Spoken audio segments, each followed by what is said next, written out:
The stars looked peaceful through the bridge windows of the UES Valiant. Admiral Kyle Morrison stood with his hands behind his back, watching the convoy of civilian ships moving through the darkness of space. 3 large transport vessels carried families, children, and dreams of a new life on New Portland Colony.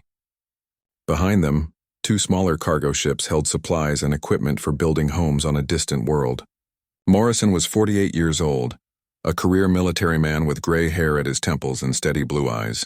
He had escorted dozens of convoys in his 15 years of service, and this should have been another routine mission. The route was approved by the Galactic Senate. The navigation logs were perfect. Everything was legal and proper. "Admiral, all ships reporting normal status," said Commander Greg Palmer from his station. The young officer smiled, relaxed in his chair. "Another 2 hours and we'll reach the checkpoint. Then New Portland by tomorrow." Morrison nodded but didn't smile. Something felt wrong. His instincts, trained through years of military service, were whispering warnings. The space around Kepler Station was too quiet. No other ships on sensors, no communications traffic, just empty darkness. On the lead transport, the Horizon's Hope, Captain Lauren Hayes was reading bedtime stories to the children in the family quarters. She was a civilian captain, 42 years old with warm brown eyes and a gentle smile. Her ship carried 1,000 colonists, including 200 children. They were excited, scared, and hopeful all at once. "Will there be trees on New Portland, Captain Hayes?" a little girl asked. "Yes, Emma," Lauren smiled. "Lots of trees. Your mother told me you'll have a house right by the forest." The little girl grinned, hugging her stuffed bear. Lauren felt good about this mission. These people deserved their chance at a new life. Humanity had worked so hard to earn their place among the galactic species. 15 years ago, humans had been alone in the universe. Now they were part of something bigger, something important. That's when the alarm started screaming. Morrison's console exploded with red warnings. 12 ships had just dropped out of hyperspace directly in front of the convoy. Large warships with aggressive weapon configurations. The computer identified them immediately. Zar-then Dominion vessels. "All ships, evasive maneuvers," Morrison shouted. "Raise shields." "Charge weapons." But before anyone could react, the Tsar then opened fire. The first transport, the Morning Star, was hit by 3 plasma torpedoes simultaneously. The ship, full of families and children, exploded in a brilliant flash of light. 700 people died in less than 3 seconds. They never even knew what hit them. Morrison felt his blood turn to ice.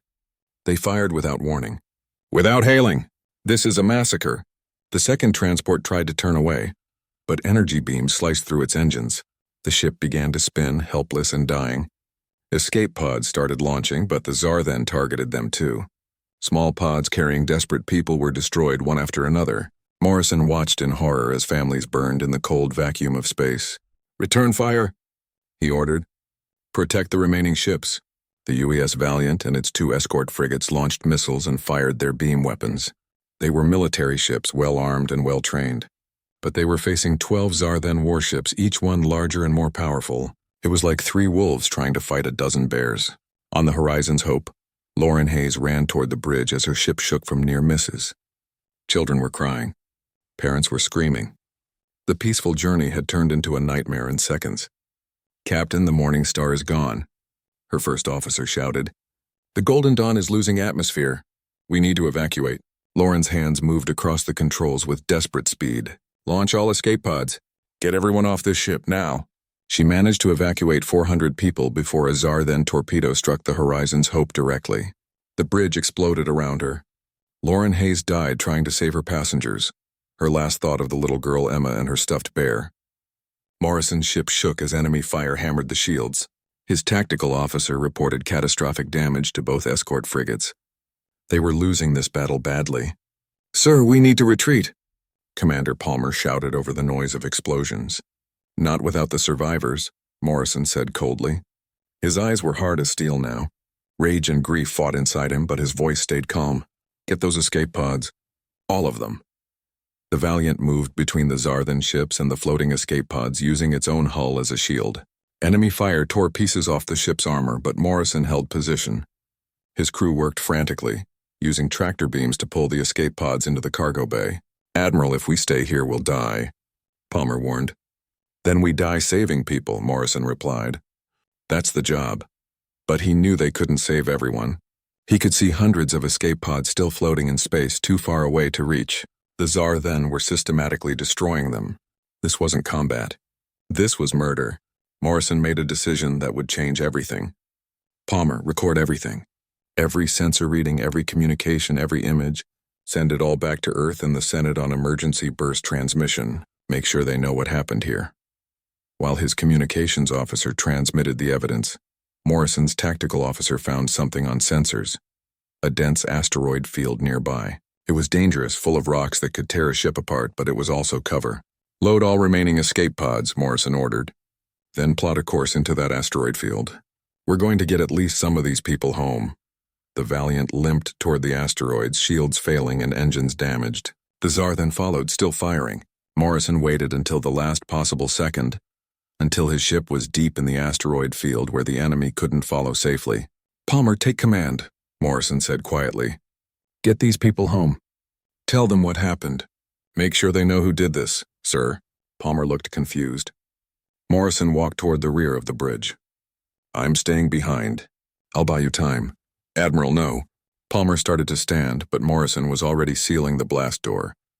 The last thing Commander Palmer heard was Morrison's voice over the intercom. Tell Earth, tell the Senate. Tell everyone. They drew first blood. Make them answer for it.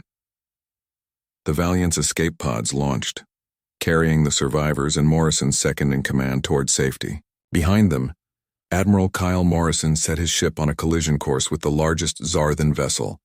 Engines at maximum, weapons firing continuously. The explosion was visible for thousands of miles. The Zarthan dreadnought survived, but it was badly damaged. More importantly, Morrison had given the survivors time to escape into the asteroid field where the enemy couldn't easily follow.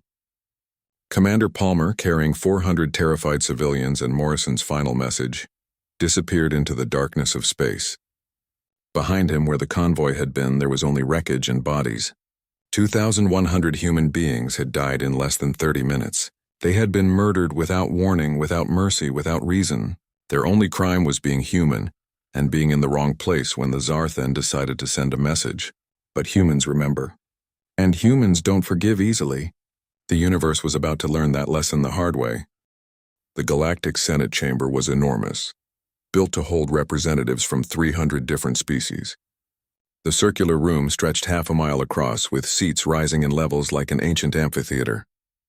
In the center stood a platform where speakers addressed the assembly. Above everything, High Arbiter Kelnoth sat on an elevated throne, his serpentine body coiled and his multiple eyes watching everything. Senator Vincent Cole stood on the speaker's platform, his face tired and angry. He was 53 years old, humanity's senior representative to the Senate, and for 2 weeks he had been fighting a battle he was slowly losing. Behind him, holographic screens showed the evidence. Recordings from the UES Valiant, sensor logs, survivor testimonies, and images of the destroyed convoy. 2,100 civilians, Vincent said, his voice echoing through the chamber. Men, women, and children. They were traveling on approved routes, carrying legal cargo, following every rule this Senate established. And they were murdered without warning. The screens showed the moment of attack. The Zarthan ships dropping from hyperspace. The immediate firing without any attempt at communication. The systematic destruction of escape pods. Some of the alien representatives looked uncomfortable. Others looked bored. Ambassador Lisa Grant sat in the human delegation section, watching the proceedings with growing frustration. She was 45 years old, a career diplomat who had spent her life believing in peaceful negotiation. Now she was learning that some problems couldn't be solved with polite words. Lord Inquisitor Tharn, the Zarthan representative, rose to speak. He was tall and armored. His species evolved for war. His voice was harsh and dismissive. The humans were smuggling weapons, Tharn declared. Our ships detected illegal military cargo. We acted in self-defense according to interstellar law. That's a lie, Vincent shouted, losing his diplomatic composure. All the cargo manifests are in the records. Food, building materials, personal belongings. Nothing illegal. The cargo ships were destroyed in the fighting, Tharn said coldly. How convenient that the evidence was eliminated. Perhaps the humans destroyed their own ships to create a false narrative. Vincent stared at him in disbelief. The Zarthan were claiming that humans had killed their own people, including children. just to make them look bad. It was insane. It was offensive. And from the murmuring in the chamber, some species were actually considering it. Counselor Mira Santos, a young human diplomat in her 20s, sat beside Lisa Grant with tears in her eyes. How can they listen to this? The evidence is clear. We have recordings. Politics, Lisa said bitterly. The Zarthan are powerful. Old. They have alliances and trade agreements with half the species here. We're new, weak, disposable. Over the next 3 days, Vincent presented more evidence. He showed communications logs proving the convoy was in legal space. He brought forward survivors who testified about the unprovoked attack. He played recordings of children crying as their ships died around them. But every time he presented evidence, the Zarthan had an excuse. Every time a survivor spoke, Tharn questioned their credibility. And slowly, Vincent realized the horrible truth. The Senate didn't care about evidence. They cared about stability, about not upsetting the balance of power. High Arbiter Kelnoth finally spoke, his voice ancient and tired. The Senate acknowledges that a tragedy occurred. However, we must consider all perspectives. The Zarthan claim they acted in defense of their territory. The humans claim they were attacked without provocation, without conclusive evidence. We have conclusive evidence! Vincent interrupted, his voice raw with emotion. We have recordings. Sensor logs. Survivors. You have recordings that could be altered, Kelnoth replied coldly. Sensors that could be mistaken. Survivors whose memories might be confused by trauma. The Senate must be cautious in assigning blame. Vincent looked around the chamber, seeing the truth in the aliens' eyes. They knew the Zarthan were lying. They knew humans had been murdered. But they were going to let it happen because admitting the truth would be inconvenient. On the 5th day, a committee of senior species presented their findings. They concluded that both sides shared responsibility for the incident. They recommended that the matter be tabled for further investigation and suggested that humanity pay reparations to the Zarthan for the damage caused to their ships during the misunderstanding. The chamber erupted in discussion. Some species objected, particularly younger members who still believed in justice, but the old powers, the species who had controlled the Senate for millennia, voted to accept the committee's recommendations. Vincent Cole stood on the platform as the votes were counted. Each number felt like a knife in his chest. When the final count appeared, the recommendation had passed by a narrow margin. Humanity was being told to apologize and pay for being attacked. This is wrong, Vincent said quietly. Then louder, this is wrong. He looked around the chamber, making eye contact with as many representatives as possible. You all know what happened. You saw the evidence. You heard the testimonies. But you're choosing politics over justice. You're choosing convenience over truth. You're telling every weak species in this galaxy that their lives don't matter if they can't defend themselves. Some representatives looked ashamed. Others looked angry at being called out. Tharn looked satisfied, victorious. My people came to the stars hoping to find something better, Vincent continued. We thought the Galactic Senate represented civilization, progress, justice. But today we learned that we were wrong. The Senate is just another place where the strong prey on the weak and everyone else looks away. High Arbiter Kelnoth banged his gavel. Senator Cole, you will control yourself or be removed from the chamber. Vincent smiled, but there was no humor in it. Don't worry, Arbiter. I'm done here. Humanity is done here. You want us to pay the Zarthan? You want us to accept blame for our own dead children? Fine, we'll play along. For now. He gathered his documents and walked toward the exit. Before leaving, he turned back one final time. But remember this moment. Remember the day you told humanity that justice is only for those strong enough to take it. Because we're going to remember, and we're going to learn from it. The human delegation walked out of the Senate chamber in silence. Behind them, the other species returned to their normal business as if nothing important had happened. After all, only 2,000 humans had died. In a galaxy of trillions, what did that matter? The news reached Earth 3 hours later. Ambassador Lisa Grant stood in the human embassy on the Senate station, watching screens showing protests erupting in every major human city. People were angry, scared, betrayed. Her communicator buzzed. It was a message from Earth's military command. Just 3 words. We remember Morrison. On a military station far from the Senate, Commander Katie Morrison watched the proceedings on a screen. She was 30 years old, a talented officer and the daughter of Admiral Kyle Morrison. Everyone believed her father had died in the explosion at Kepler Station. His body was never recovered. Katie sat in the darkness of her quarters, her hands clenched into fists. On her desk was a photo of her father in his dress uniform smiling. She picked it up and whispered, "They think we'll just accept this, Dad. They think we're weak." In the photo, her father seemed to look back at her with those steady blue eyes. She remembered something he had told her when she joined the military. "Sometimes, Katie, the only way to stop a bully is to hit back harder than they expect. Peace is beautiful, but it only works when everyone respects it." Katie put the photo down and opened her computer. She began writing a message to her contacts in the fleet, other young officers who were equally angry about the Senate's decision. The message was simple. "Interested in independent duty? No questions asked. Meet at coordinates following." Within an hour, she had 40 responses. Within a day, she had 300. Officers who were tired of following rules that only protected the guilty. Soldiers who wanted to actually defend their people instead of playing political games. In a secret meeting room deep in Earth's military headquarters, admirals and generals gathered around a table. On the wall, images of the Kepler Station massacre played on repeat.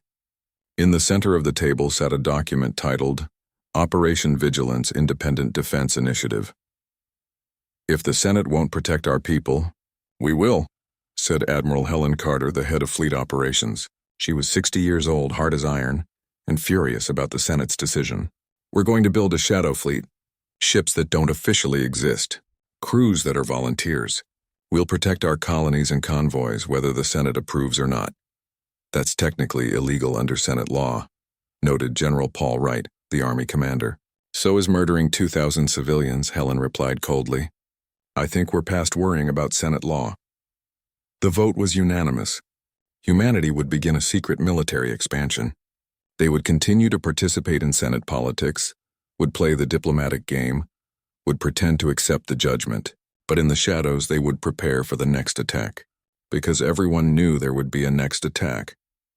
The Tsar then had learned that humans could be killed without consequences. Why would they stop? 6 months had passed since the Kepler Station massacre. 6 months since the Senate's betrayal. In that time, the Tsar then had grown bolder, attacking 3 more human convoys on the frontier. Each time they claimed the humans had violated their territory. Each time the Senate did nothing. The transport ship Peaceful Journey was carrying supplies to a mining colony when 3 Tsar then cruisers dropped out of hyperspace and surrounded it. Captain Dan Foster, a civilian hauler, immediately raised his hands in surrender over the video communication. "We're unarmed," Dan said, his voice shaking. "Just cargo. Please, we'll turn back." The Tsar then commander laughed, his face appearing on the screen. "You humans should have learned by now. This space belongs to us. Your presence here is an insult. We're going to destroy your ship as a lesson to others." Dan closed his eyes, preparing to die. His crew of 12 did the same, holding each other as the Tsar then charged their weapons. This was how it ended for humans who trusted the Senate's protection. Then something impossible happened. The Tsar then ship suddenly went dark. Shields dropped, weapons powered down, life support flickered. The enemy commander's confident expression changed to confusion, then fear. "What's happening?" the Tsar then shouted. "Engineering report." From the empty space behind the Zarthan vessels, reality seemed to shimmer and tear, a ship decloaked, appearing like a ghost materializing from darkness. It was a human destroyer, battered and old but still deadly. On its hull, barely visible, were the words UES Valiant. Dan Foster's jaw dropped. That's impossible. The Valiant was destroyed at Kepler Station. On the bridge of the Valiant, Admiral Kyle Morrison sat in the command chair, older and harder than he had been 6 months ago. His hair was completely gray now, and a scar ran down the side of his face from his time drifting in space. But his eyes were the same steady blue, now filled with cold determination.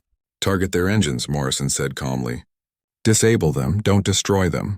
I want prisoners." Lieutenant Amy Brooks worked the weapons console with expert precision. She was 28 years old, brilliant with technology and absolutely loyal to Morrison. "Firing, sir." Precise energy beams struck each Zarthan ship, destroying their engine cores without penetrating to the crew sections. Within minutes, all 3 enemy vessels were drifting helplessly in space. "Peaceful Journey, this is Admiral Morrison. Kyle said over an open channel. "You're safe now. Proceed to your destination. We'll handle this." Captain Foster couldn't believe what he was hearing. "Admiral Morrison? But you're dead." "Reports of my death were premature," Morrison replied with no emotion. "Get your people to safety, and tell Earth that we're watching the frontier. The Zarhan won't be hunting civilians anymore." As the peaceful journey jumped away to safety, Morrison ordered his Marines to board the disabled Zarthan ships. They took prisoners and downloaded all the ship computers, collecting evidence of planned attacks on human colonies. The Zarthan commander was dragged onto the Valiant's bridge, defiant despite being captured. "You can't do this," the Zarthan snarled. "This is an act of war." Morrison stood from his chair and walked over to the prisoner. "War? You murdered 2,000 of my people, including children. You attacked civilian ships without warning. You planned more massacres, and the Senate did nothing. So yes, this is war, but you started it." From another console, Commander Greg Palmer watched the scene. He had survived Kepler Station by following Morrison's orders to escape with the civilians. For months he thought his admiral was dead. Then 3 months ago, a salvage crew had found Morrison's escape pod in the asteroid field. Barely alive, Morrison had spent weeks recovering in a secret facility, learning about the Senate's betrayal, watching the Zarthan continue their attacks. When he was strong enough to stand, he had made a decision. If the Senate wouldn't protect humanity, he would. "Sir, we're receiving a hail," Palmer reported. "Multiple human ships requesting permission to join formation." Morrison smiled slightly. "Put them through." The screen showed a dozen faces, captains of various human ships, both military and civilian. Captain Nathan Cross spoke first. He was 40 years old, a former intelligence officer commanding a modified frigate he had renamed the UES Wraith. "Admiral Morrison, we heard you were alive. We heard you were protecting the frontier. We want to help." "This isn't official military duty," Morrison warned. "Earth is supporting us quietly. But if you join this mission, you'll be operating outside normal command structure. You'll be ghosts like me." Nathan grinned. "Good. I'm tired of following rules that only protect the guilty. Where do you need us?" Over the next weeks, Morrison's ghost fleet grew. Ships appeared from across human space, volunteers who wanted to actually defend their people. Some were military vessels whose captains officially reported them as lost in training exercises. Others were civilian ships that had been modified with hidden weapons. All of them were ready to fight. They didn't call themselves pirates or rebels. They called themselves the Guardian Fleet, and their mission was simple: protect human interests, gather evidence of Zarthan aggression, and show the galaxy that humanity wouldn't be victims anymore. Morrison established a base in a hidden asteroid field, far from Senate sensors. From there, his ships patrolled human trade routes, intercepted Zarthan communications, and rescued civilian vessels from attack. They operated like ghosts, appearing when needed and vanishing before enemy reinforcements could arrive. On Earth, Director Scott Palmer coordinated with Morrison from the intelligence headquarters. He was 55 years old, Greg Palmer's uncle, and one of the few people who knew Morrison was alive. He provided intelligence, supplies, and political cover for the Ghost Fleet's operations. "Kyle, you're making the Zarthan look like fools," Scott said during a secure communication. "They've committed 6 battle groups to hunting you down. The Senate is demanding that Earth surrender you for trial." Morrison stood in his ready room, looking at a wall covered with photos of the Kepler Station victims. "What did Earth say?" Scott smiled. "President Angela Ross told the Senate that you're dead and they're chasing phantoms. Officially, Earth has no knowledge of any unauthorized military operations. Unofficially, the President sent you a message: give them hell."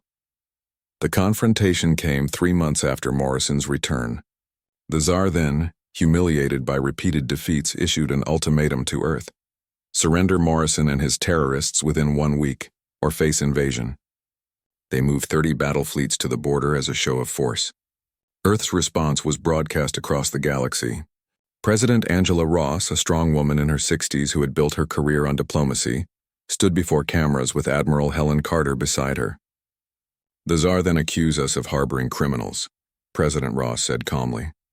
"They demand we surrender officers they claim are operating illegally. But these accusations are based on a false premise. The Zarthan are claiming that defending our people from murder is a crime. We reject that premise entirely. She paused, letting her words sink in. Furthermore, we have reviewed extensive evidence collected over the past months. Evidence showing that the Zarthan have planned and executed attacks on our civilians, violated our territory repeatedly, and conspired to wage aggressive war against humanity. This evidence will be presented to the Galactic Senate. Admiral Carter stepped forward. As for the military situation, we want to be clear. Humanity will defend itself. If the Zarthan cross our borders with hostile intent, they will face the full strength of Earth's fleet. We will not fire first, but if fired upon, we will respond with overwhelming force. The ultimatum was clear. Humanity was done backing down. In his hidden base, Morrison watched the broadcast with his senior officers. Katie Morrison, his daughter, had found him 2 months earlier and joined the Guardian fleet. She now commanded a carrier group, proving herself as talented as her father. They're really doing it, Katie said quietly. Earth is backing us. Morrison nodded. They finally understand what I learned at Kepler Station. Peace only works when both sides want it. The Zarthan want war, so we'll give them war, but on our terms. Nathan Cross checked his sensors. Admiral, we're detecting fleet movements. Human ships are converging on our location. A lot of them. The screen showed dozens of military vessels dropping out of hyperspace around the hidden base. Destroyers, frigates, carriers, and support ships. They had been mobilizing secretly for months, and now they were revealing themselves. Leading them was a new flagship, larger than any human warship built before. Its name was painted on the hull, U.S. Retribution. Morrison received a communication from Admiral Carter. Kyle, congratulations on your promotion. Earth's military command has officially reinstated you and elevated you to Supreme Commander of Frontier Operations. That new ship is yours. Consider it a gift from a grateful nation. Morrison felt something he hadn't experienced in months: hope. He looked around his bridge at Palmer, Brooks, Cross, and his daughter Katie. They were all risking everything for what they believed was right. All ships, this is Admiral Morrison, he said over the fleet-wide channel. The Zarthan wanted blood. They wanted to teach humanity a lesson about weakness. Instead, they're about to learn a lesson about... The Battle of Arcturus Gate began at dawn, though in space there is no real dawn. 8 Zarthan battle fleets, nearly 300 warships, dropped out of hyperspace, expecting an easy victory. They had come to crush the human resistance and make an example of Earth's defiance. What they found instead was a nightmare. War leader Kreeth commanded the Zarthan forces from his flagship. He was a veteran warrior, proud and confident. His species had conquered dozens of systems over the centuries. Humans were young, weak, and small. This would be a simple extermination. All ships, advance formation, Kreeth ordered. Destroy any human vessels on sight. Show no mercy. But as his fleet moved forward, his sensor officer made a confused sound. War leader, I'm detecting something, multiple contacts. They're appearing from nowhere. All around the Zarthan fleet, space began to shimmer and twist. Stealth fields dropped, revealing hundreds of human ships that had been waiting in silent ambush. They weren't arranged in traditional battle formations. Instead, they moved in small groups, fast and aggressive, like packs of wolves surrounding a herd of prey. Admiral Kyle Morrison watched from the bridge of the UES Retribution.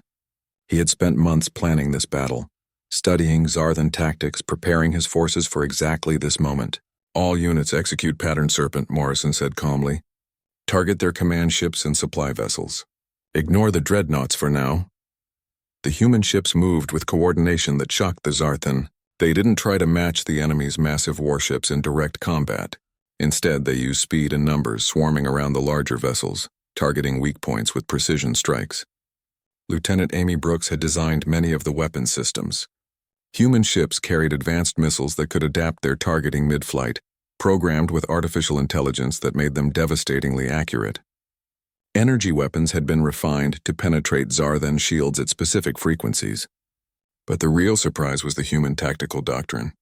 The Zarthan fought with honor, following ancient battle traditions. Humans fought to win, using every dirty trick they had learned from thousands of years of warfare on Earth. Captain Nathan Cross led a squadron of stealth frigates through the chaos. Wolfpack 3, target that supply ship. Take out their ammunition carrier.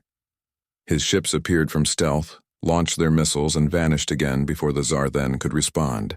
The ammunition ship exploded, taking 3 nearby vessels with it.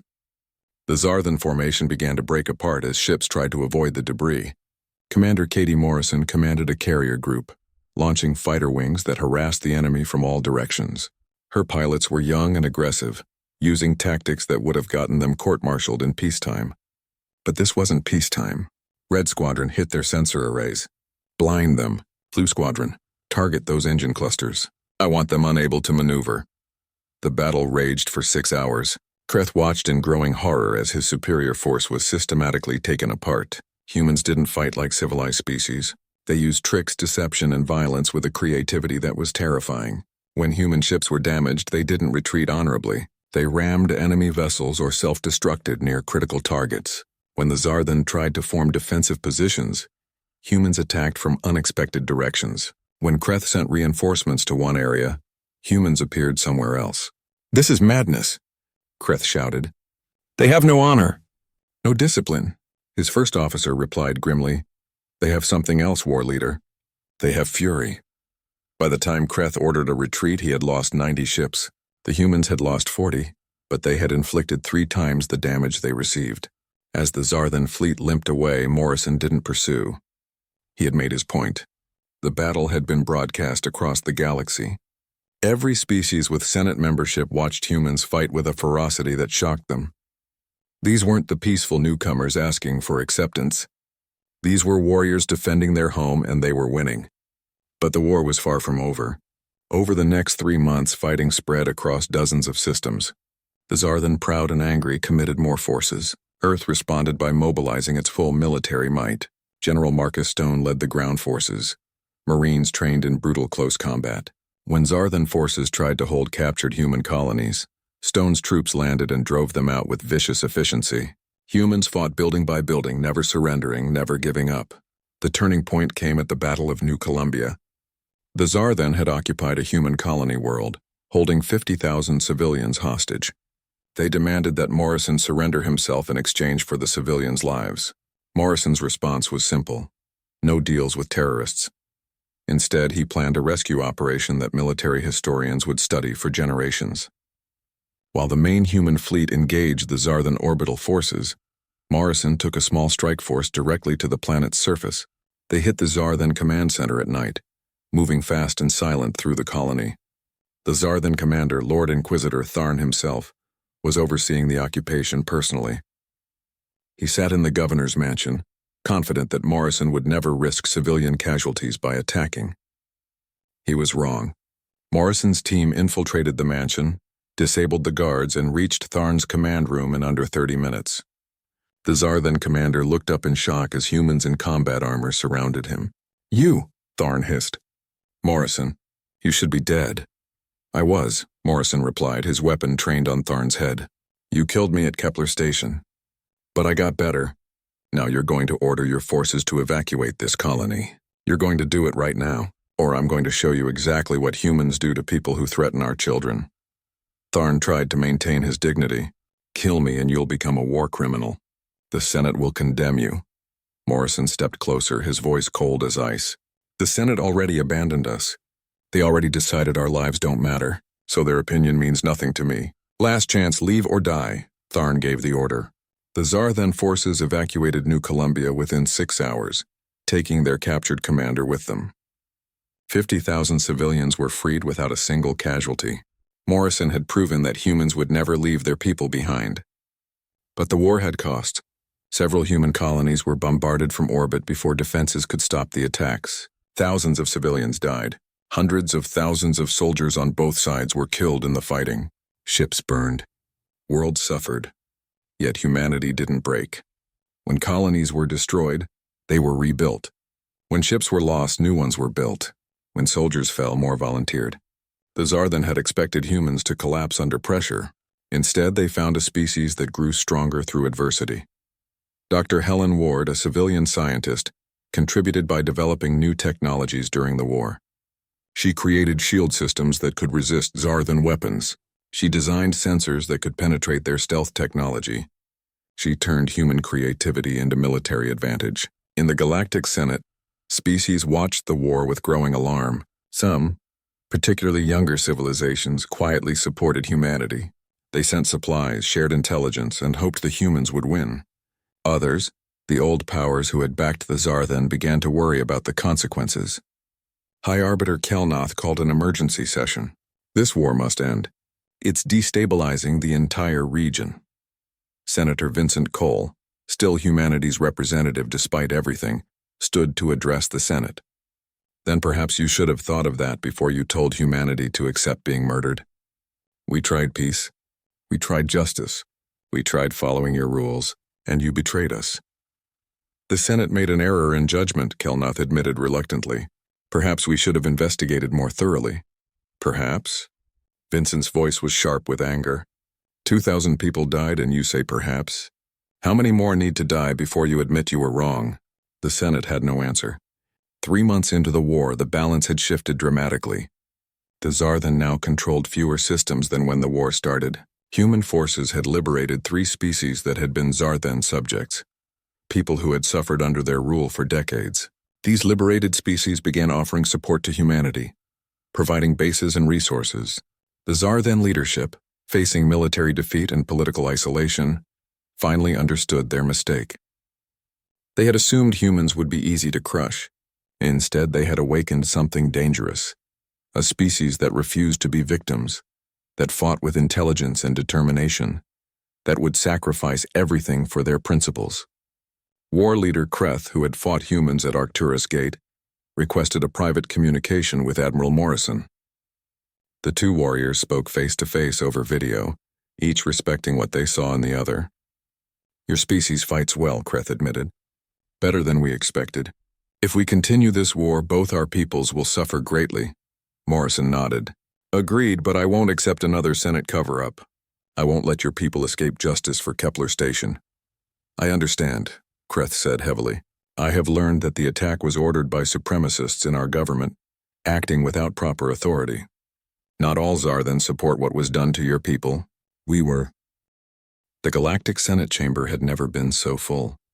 Every species sent representatives, wanting to witness what was being called the trial of the century. Outside the station, 300 human warships held position in a defensive formation. They weren't threatening anyone, but the message was clear. Humanity would not be ignored this time. Admiral Kyle Morrison stood outside the chamber doors wearing his full military dress uniform. Behind him waited a procession of people, each carrying a photo. Survivors of Kepler Station, families of the dead, soldiers who had fought in the war. They stretched down the corridor in a line that seemed endless.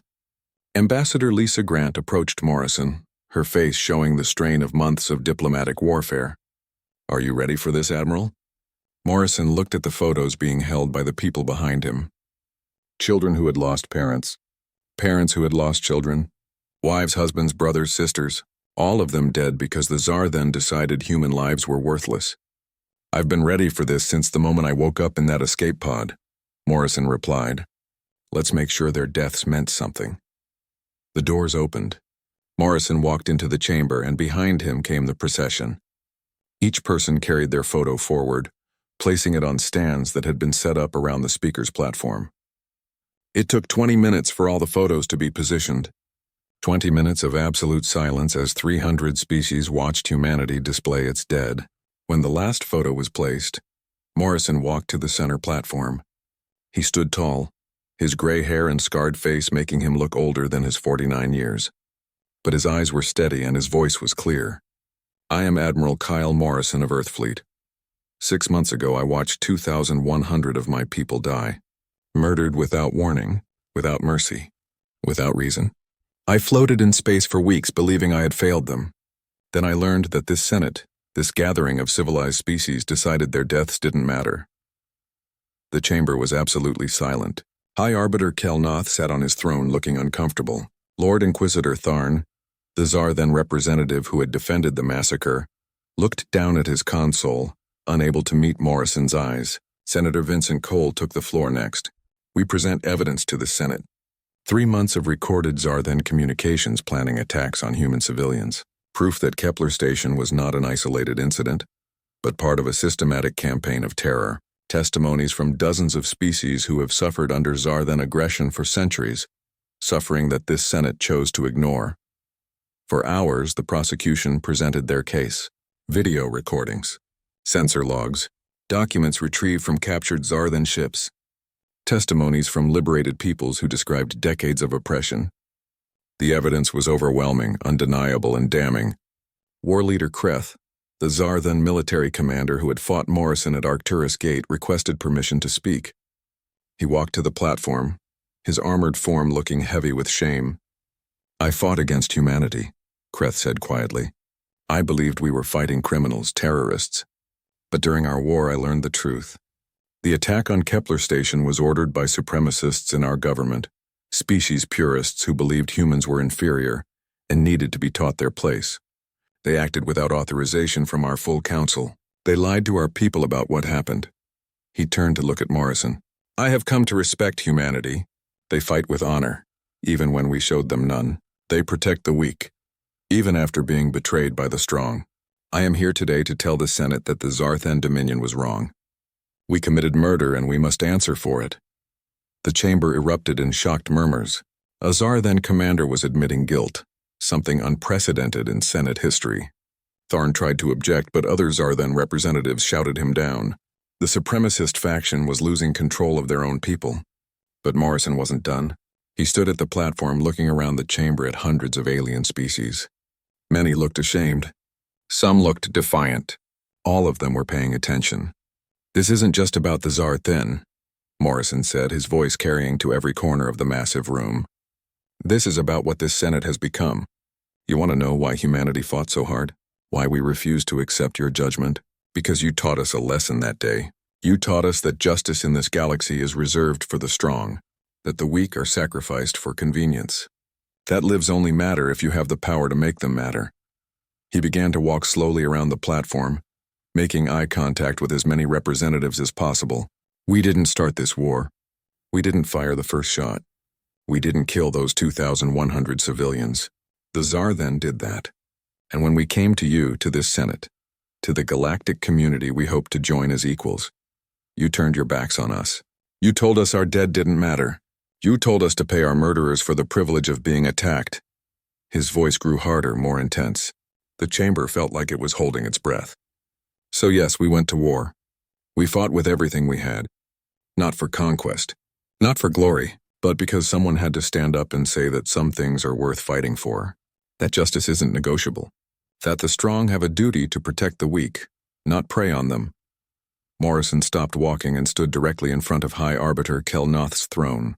"You want to condemn us for our violence? For our refusal to back down? Then let me make this clear to every species in this chamber. You drew first blood when you chose politics over justice. You declared war on the very principles this Senate claims to uphold. We simply had the courage to fight back." The chamber shook, not physically but spiritually. Morrison's words struck at the core of everything the Senate claimed to represent. He wasn't just accusing the Zarthan. He was accusing all of them. Slowly, representatives from younger species began to stand. First one, then another, then dozens. They applauded, showing support for Morrison's statement. Within minutes, half the Senate was on their feet, backing humanity's call for justice. The old powers, the species that had ruled the Senate for millennia, looked around in shock. Their comfortable control was cracking. The younger species they had dismissed as irrelevant were finding their voice. High Arbiter Kelnoth banged his gavel, trying to restore order. When the noise finally died down, he spoke with obvious reluctance. "The Senate will vote on the evidence presented. All in favor of condemning the Zarthan attack on Kepler Station as an unprovoked act of aggression?" The vote wasn't even close. 243 species voted to condemn the attack. Only 37 voted against, mostly the old powers who had backed the Zarthan originally. It was a complete reversal of the vote 6 months earlier. "The Senate recognizes that humanity acted in legitimate self-defense," Kelnoth continued. "Reparations will be paid to Earth for lives lost and damages suffered. Zarthan supremacist leaders will be tried for war crimes." But Morrison wasn't finished. He stepped forward again and the chamber fell silent once more. "That's not enough," Morrison said. "Justice for one species isn't enough. We want reforms. We want to ensure this never happens to anyone else." He presented humanity's demands: military reform so no species could be forced to pay for being attacked, creation of rapid response forces to protect weaker members, transparency in all Senate proceedings, establishment of an impartial galactic court, real consequences for species that preyed on others, The old powers objected. These reforms would strip away their comfortable privileges. But with human warships outside and half the Senate supporting the changes, they had no choice but to agree to discuss the proposals. The session lasted 3 days. There were arguments, debates, and bitter disagreements. But slowly, painfully, the Senate began to change. The reforms were adopted, modified, and implemented. Not perfectly, not completely, but enough to show that the old way of doing things was over. After it was done, Morrison found himself standing in a quiet observation deck looking at the stars. Commander Katie Morrison found her father there, staring into the darkness. "We won, Dad," Katie said softly. "You did it. You got justice for them." Morrison looked at the reflection of all those photos in the window glass, 2,100 faces staring back at him. "Did I? They're still dead, Katie. Nothing I did brings them back." "No," Katie agreed. "But you made sure their deaths changed things. You made sure it won't happen to others. That's all anyone can do." Morrison was silent for a long moment. Then he said quietly, "I'm tired, Katie, so tired. I think it's time for someone else to carry this forward." Katie understood. Her father had fought his war, won his battle. Now he needed rest. She hugged him, and for the first time in months, Morrison let himself relax. The fight was over. He could finally let go. 6 months later, Morrison retired to a quiet farm on Earth. He spent his days working the land, finding peace in simple things. But every evening he would stand and look at the memorial he had built, a wall with 2,100 names carved in stone. The Kepler station victims, his people, his responsibility. Katie, now an admiral herself, visited when she could. The reformed Senate was implementing changes, and humanity was at the forefront of those efforts. Younger species looked to humans as examples of standing,